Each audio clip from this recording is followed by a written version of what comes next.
So I've become very involved and interested in Sunbelt Saint and what's going on, and I'm honored to have taken over the magazine and got it up and running and a little more and added to it. Everybody who has worked on it has contributed in a fine fashion. One of the things that we do with the magazine is called the Boat Sponsorship Program. And I offer that as a potential project for the Hauling Club. And some of you are already contributors, and it's greatly appreciated.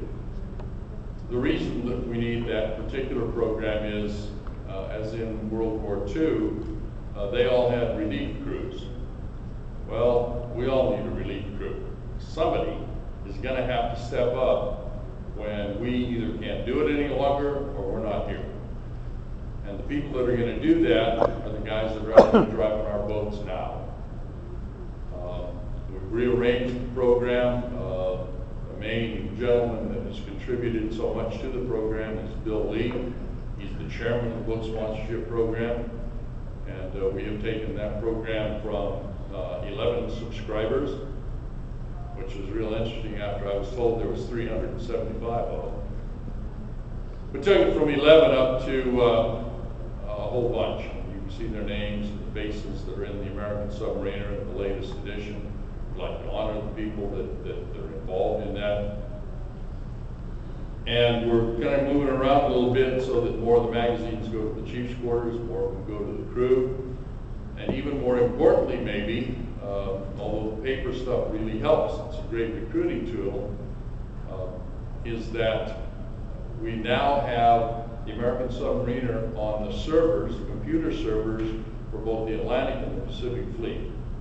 So now it can be downloaded and read while they're at sea, and even though we've got 12 magazines going to every boat, every crew in the fleet, at least 12, now they can download it.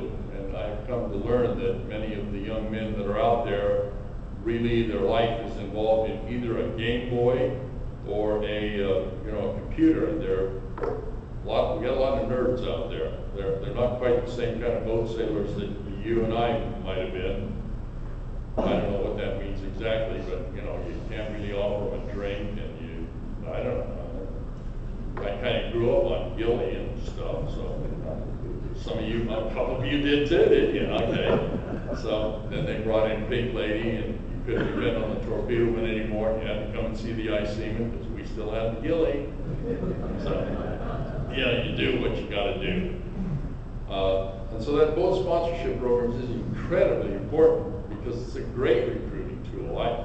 I take the American submariners that are left over and leave them in my doctor's offices, and we've got a Navy Federal Credit Union in Temecula where I live. And why we've got one of those, I have no idea, but I leave magazines there, and people are calling up, and we're gaining new members. So they work, they bring people in, and the boat sponsorship program works. It is the best recruiting tool that we've got. It is going to get upgraded again very shortly. This is the last edition. It's my full intention to turn the magazine into gloss all the way through. That's the coated paper, so it's the same as the cover. And that's going to happen in the very near future. I'm going to go over and strong arm the people that run the company here. A nice young man named A.J. Bart. He's from Brooklyn, but he opened a shop here in Texas. I print right here in Addison, Texas, just outside of Dallas. Gets shipped from there. So that's a program for the Hauling Club to consider. And maybe you take a program for a year, or maybe just one that you take to heart that says, yeah, I'd like to do that. I can afford to do that. Let's do that.